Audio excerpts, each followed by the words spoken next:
పేతురుని మనం చూసినట్లయితే మునిగిపోతున్నాడు. స్టార్టింగ్లో ప్రభు అన్నాడు, పేతురు నడిచిరా, ఆ దోణి దిగి పడవ దిగి నువ్వు ఒక కాలు వేసి చూడు అనగానే ఒక కాలు పడవలో నుంచి బయటకు వేశాడు. మునగట్లేదు కాలు.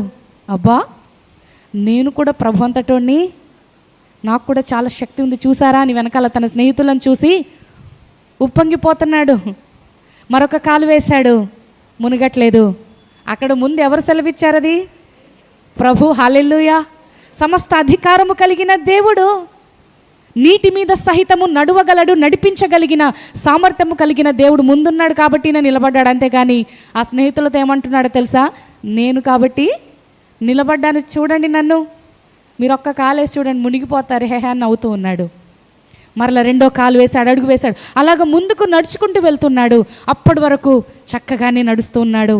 కొంత అడుగులు ముందుకు వేయగానే అటు ఇటు చూడడం ప్రారంభించాడు.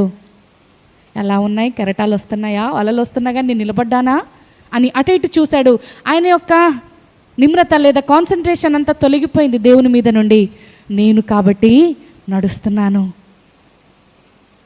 నా అంతటి వాడు లేడు, ఇంకా నేను కూడా ఏమైనా చేయగలనేమో అన్న ఆలోచనలతో ముందుకు వెళ్తూ ఉన్నాడు. మధ్యలోకి వెళ్ళిన తర్వాత అటు ఇటు చూడగానే మునిగిపోవడం ప్రారంభించాడు. ప్రియ దేవుని బిడ్డలారా, ఎందుకు అప్పటిదాకా నడిచిన అతను ఎందుకు మునిగిపోతున్నాడు? ఏమైపోయింది? ఆయన బలము, ఆయన శక్తి అంతా పోయింది.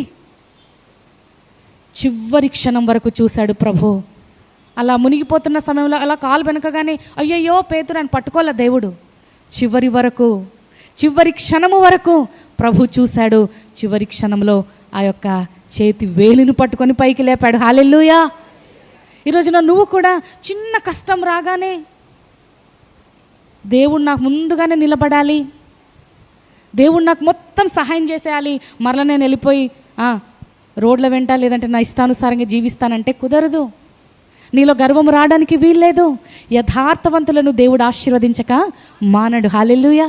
ఈరోజున నువ్వు నేను దేవుని సన్నిధిలో యథార్థమైన బిడ్డలముగా, నెమ్మది కలిగిన బిడ్డలముగా, దేవుని మీద ఆధారపడే బిడ్డలముగా మనం ఉన్నప్పుడు ఖచ్చితంగా దేవుని నుండి సహాయము పొందుకుంటాము.